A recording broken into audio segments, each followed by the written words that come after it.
Orang-orang miskin, pengurus-pengurus zakat, para mu'alaf yang dilunakkan. Hadirin yang kami banggakan, dari syarahan yang telah kami sampaikan tadi dapat kita ambil beberapa kesimpulan. Yang pertama, Indonesia memiliki sumber potensi zakat yang sangat fantastis. Namun, yang meningkatkan pemungutan zakat dan penyalurannya secara proporsional dan profesional, peran penguasa sangat dibutuhkan karena penguasa memiliki berbagai regulasi yang mengharuskan setiap muzaki menunaikan zakatnya dan dapat dikenakan sanksi jika tidak membayarnya. Dan yang ketiga, hadirin, golongan fakir dan miskin harus mendapatkan prioritas dalam penyaluran zakat dalam upaya untuk mencegah dan mengurangi angka kemiskinan. Hadirin, kami yakin jika setiap muzaki di negeri tercinta ini menunaikan zakatnya dan zakat didistribusikan secara profesional dan proporsional, maka fungsi zakat untuk mensejahterakan umat akan terwujud dan Indonesia akan menjadi negara yang kuat, hebat, maju, makmur dan sejahtera. Billahi taufiq wal hidayah wal ridha wal inayah. Assalamualaikum warahmatullahi wabarakatuh.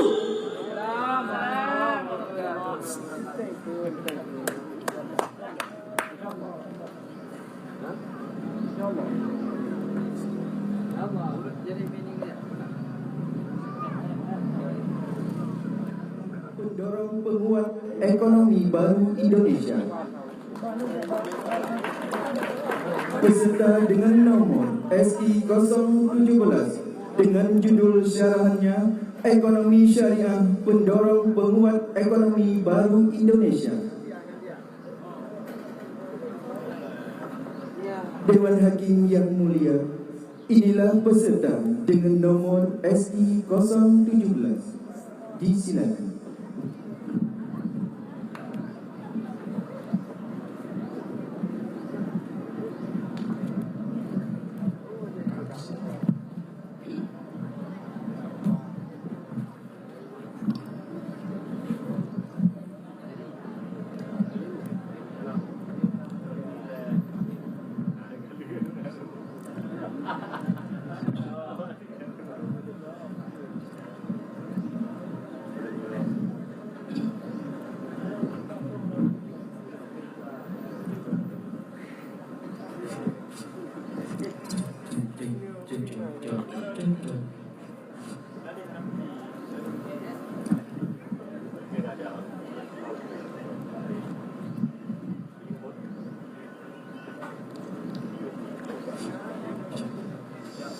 Bismillahirrahmanirrahim. Assalamualaikum warahmatullahi wabarakatuh. Alhamdulillahi rabbil alamin. Wassalatu wassalamu ala ashrafil anbiya'i wal mursalin Nabiyyina Muhammadin wa ala alihi wa sahbihi ajma'in. Dewan Hakim yang terhormat, hadirin yang kami muliakan, Umar Japra, seorang ekonom muslim kontemporer kelahiran Pakistan dan menetap di Saudi Arabia, dalam bukunya Islam and Economic Challenge diterjemahkan dalam bahasa Indonesia dengan judul Islam dan Tantangan Ekonomi, halaman 8 berkata, Islam telah merumuskan suatu sistem ekonomi yang jauh berbeda dari sistem lain yang sudah ada. Ekonomi Islam, hadirin, memiliki akar yang kokoh dalam syariah, tidak semata-mata bersifat materi, tetapi didasarkan pada konsepnya sendiri mengenai kesejahteraan manusia, kehidupan yang baik dan bahagia, memberikan nilai yang sangat penting bagi persaudaraan, keadilan sosioekonomi yang seimbang untuk meraih keridhaan Allah yang Maha Penyayang. Hadirin, sistem ekonomi kapitalis dan sosialis telah membuat kesenjangan antara si kaya dan orang yang tidak berharta, antara konglomerat dan orang yang melarat, antara pejabat dengan rakyat. Orang miskin menjadi tertindas, hak-haknya untuk hidup makmur dirampas, kekayaan negerinya dikuras, menjadi terbelakang, sulit meneruskan pendidikannya. Bahkan ada yang rela menjual akidah dan harga dirinya. Na'udzubillah.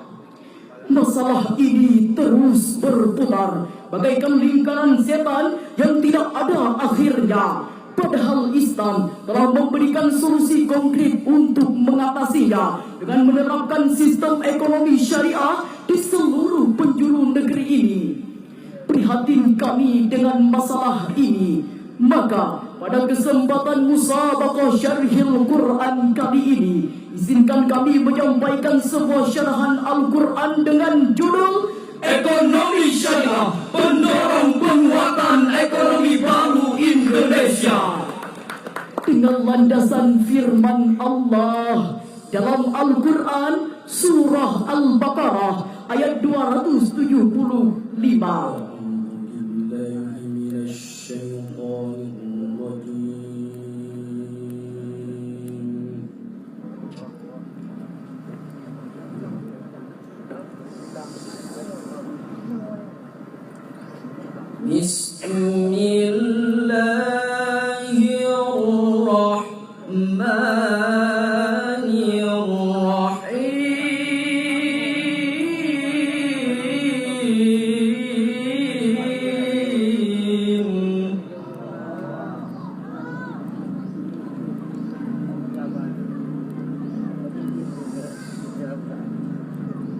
الذين يأكلون الربا لا يقومون إلا كما يقوم الذي يتخبطه الشيطان من المس.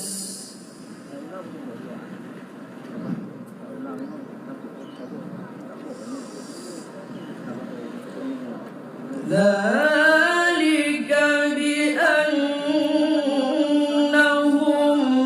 قالوا إنما البيع مثل الربا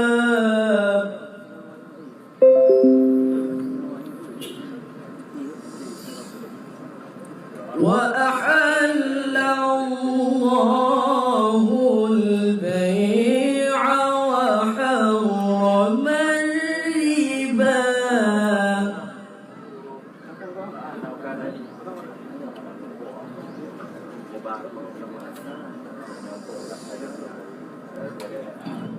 فمن جاءه موعظة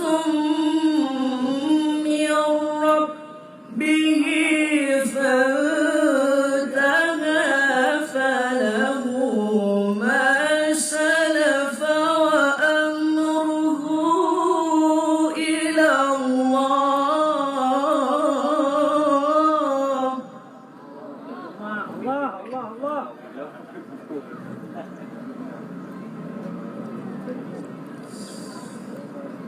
ومن عاد فأولئك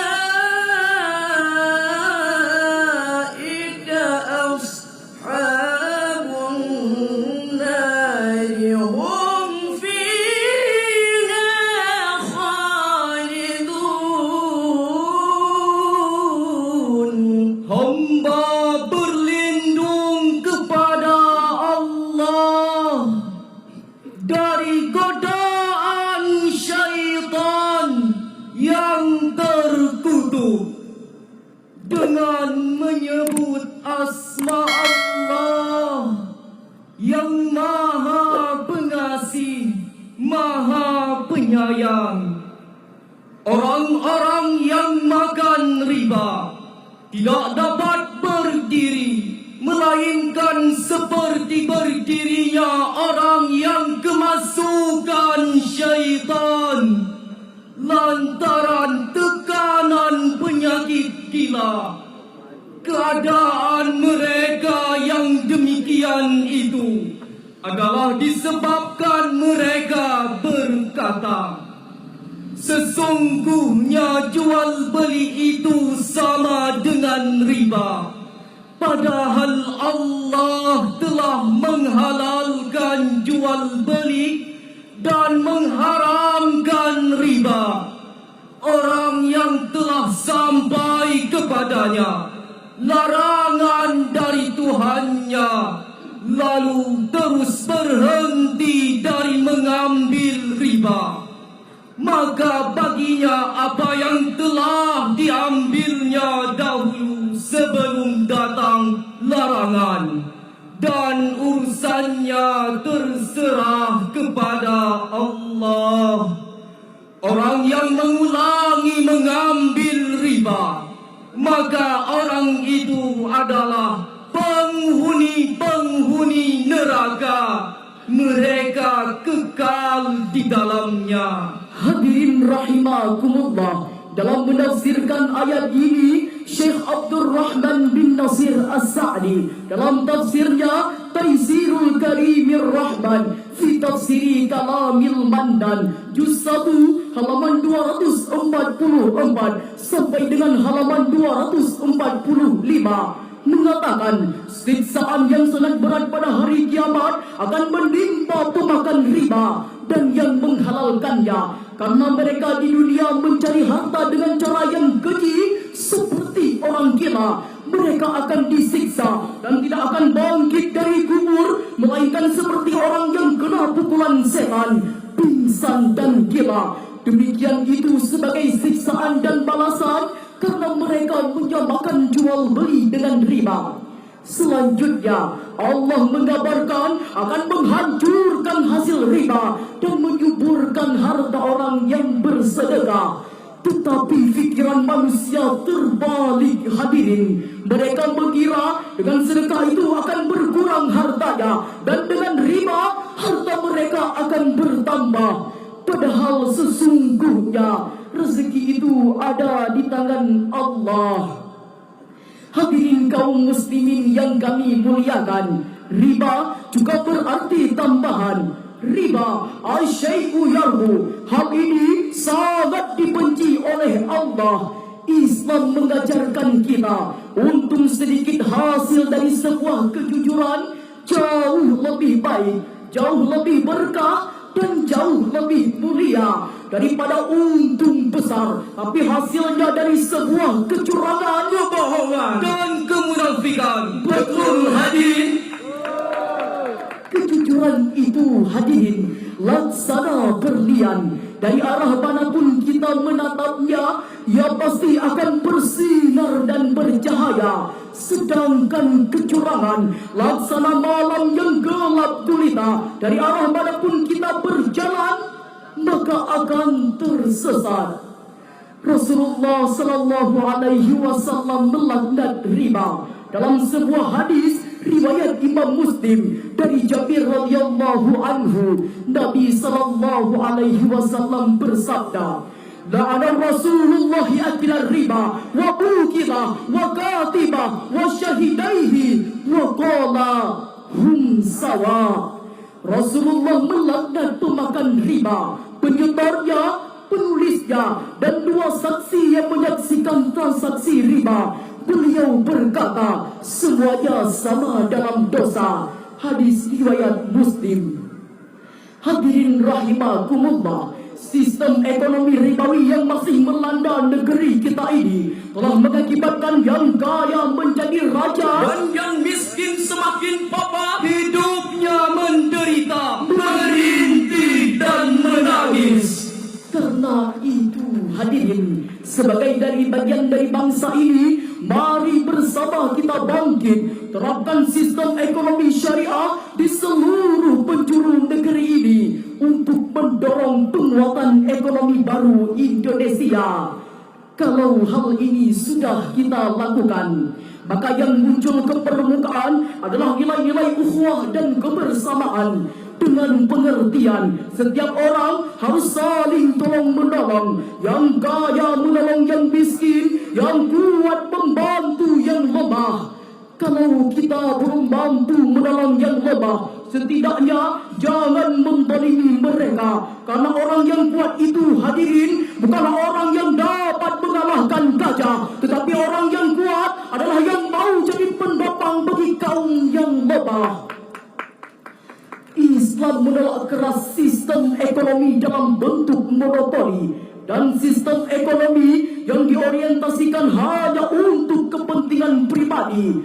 Prinsip ini, hadirin, harus diaplikasikan di negara kita ini sebagai daya dorong yang kuat agar Indonesia yang kita cintai menjadi negara yang maju, damai dan sejahtera. Jika tidak, hadirin, rakyat Indonesia akan tenggelam dalam kemiskinan, jatuh menjadi umat yang terpuruk, rendah dan terbelakang. Na'udzubillah. Allah Subhanahu wa Ta'ala telah menjelaskan prinsip-prinsip ekonomi yang mengacu pada dua hal. Pertama, kebenaran dalam mencari dan membelanjakan harta. Kedua, kecerdasan dalam menyeimbangkan harta untuk menggapai kebaikan dunia dan akhirat.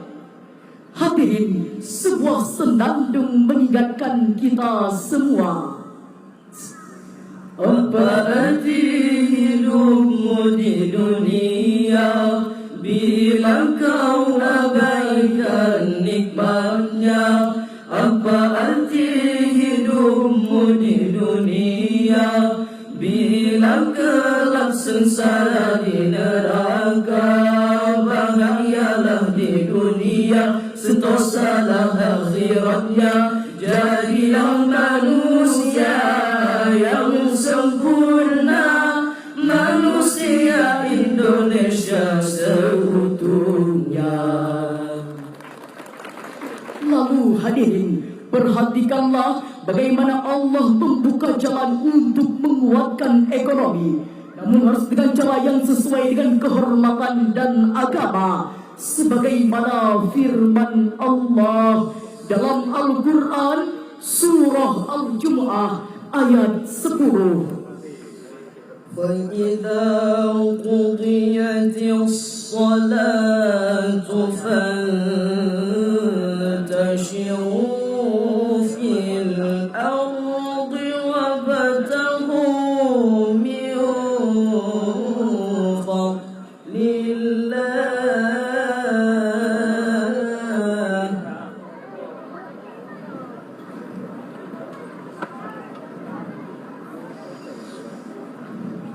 وابتغوا من فضل الله واذكروا الله كثيرا لعلكم تفلحون.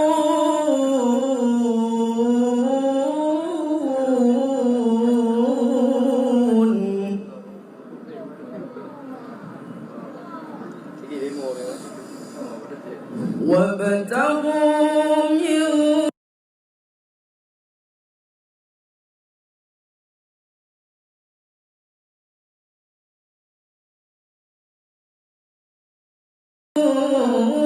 فضل الله واذكروا الله كثيرا لعلكم تفلحون.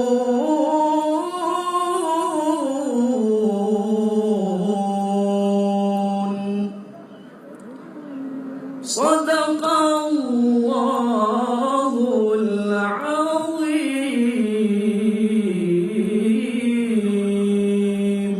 Apabila telah ditunaikan salat, salat, maka bertebaranlah kamu di muka bumi dan carilah karunia Allah, dan ingatlah Allah sebanyak-banyaknya supaya kamu beruntung. Maha benar Allah yang maha agung atas segala firman-Nya. Dewan Hakim yang terhormat, hadirin yang kami muliakan, Ibnu Katsir dalam kitabnya Tafsir Al-Quran Al-Azim juz 28 halaman 113 menjelaskan bahwa apabila salat Jumat telah dikerjakan, maka diizinkan bagi orang-orang mukmin bertebaran di muka bumi mencari karunia Allah. Namun ketika sedang berjual beli, saat mengambil dan memberi, hendaknya berzikir kepada Allah pencipta alam raya ini, seperti yang dilakukan oleh Ira Ibnu Malik. Apabila ia telah selesai dari salat Jumatnya, maka ia berdiri di pintu masjid lalu berdoa, "Ya Allah, sesungguhnya aku menyukai seruanmu dan aku telah kerjakan salat yang engkau fardukan kepadaku. Maka berilah aku rezeki dari karuniamu, dan engkau adalah sebaik-baik pemberi rezeki." Hadirin, dari ayat ini dapat kita pahami bahwa Allah Subhanahu wa Ta'ala meridai dan memudahkan jalan bagi hambanya yang beriman untuk mengokohkan kehidupannya dengan ekonomi yang kuat, namun harus dengan cara yang terhormat dan sesuai dengan tuntunan agama. Hidup ini terus berjalan. Ekonomi syariah harus diwujudkan agar ekonomi baru Indonesia tumbuh subur di masa depan, sehingga kemiskinan akan meninggalkan negara yang kita banggakan. Dewan Hakim yang terhormat, hadirin yang kami muliakan, dari syarahan tadi dapat kita ambil kesimpulan. Pertama, sistem ekonomi ribawi yang masih melanda negara kita ini akan membuat kesenjangan antara si kaya dan orang yang papa, telah mengakibatkan yang kaya menjadi raja dan yang miskin hidupnya menderita. Kedua, sistem ekonomi syariah harus segera diterapkan di seluruh penjuru negeri ini untuk mendorong penguatan ekonomi baru Indonesia. Jika ekonomi syariah telah berjalan, kita yakin umat Islam akan mendapatkan kemaslahatan jauh dari kemudaratan, hidupnya sejahtera, dan insya Allah tidak akan sengsara. Demikianlah syarahan Al-Quran yang dapat kami sampaikan. Kami akhiri dengan sebuah pantun. Jauh berjalan banyaklah dilihat, Berjalan selangkah mengukir hasrat, ekonomi syariah wujudkan maslahat, kebaikan manusia dunia akhirat. Wassalamualaikum warahmatullahi wabarakatuh.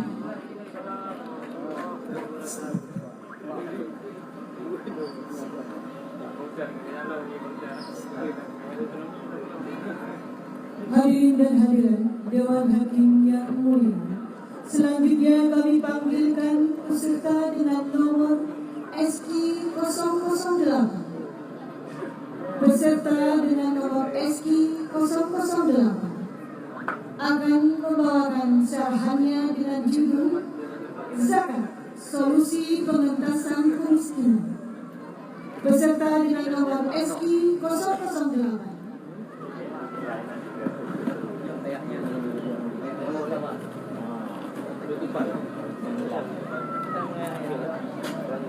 Hadirin dan hadirat Dewan Hakim yang terhormat, inilah peserta dengan nomor SQ 008. Disilakan.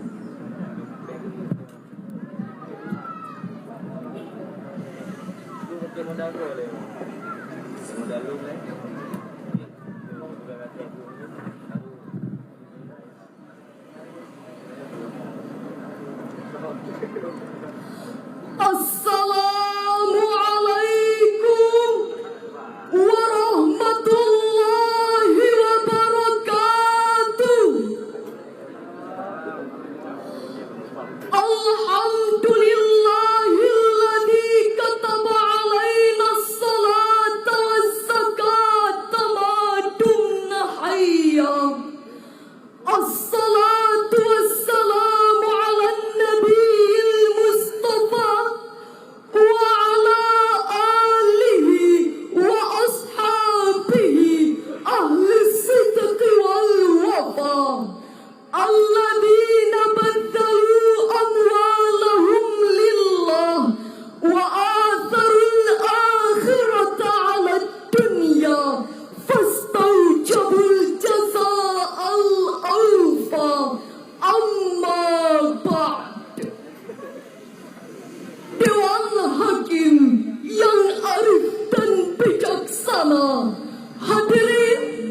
cita-cita pemerintah pada tahun 2030, Indonesia bebas dari kemiskinan. Dewan Hakim dan hadirin,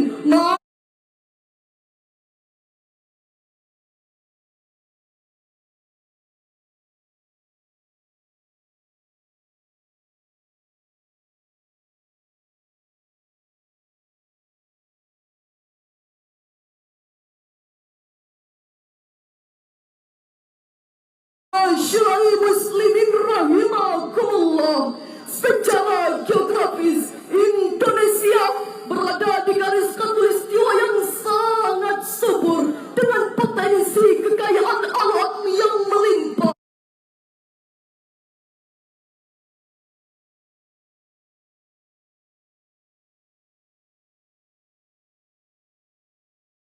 Tetapi hadirin, mengapa kemiskinan masih terjadi di negara kita? Dan mengapa kita belum bisa memanfaatkan kekayaan alam untuk mengentaskan kemiskinan dan mensejahterakan umat? Ketimpangan kesejahteraan ini terjadi akibat kekayaan alam dan penghasilan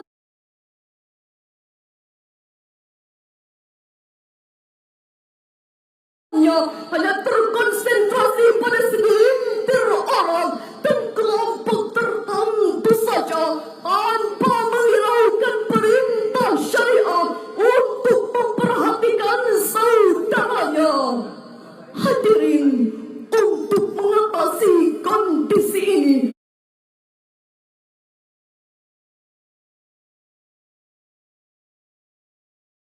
pada kesempatan kali ini kami akan menyampaikan sebuah syarahan dengan judul Zakat, Solusi Pengentasan Kemiskinan.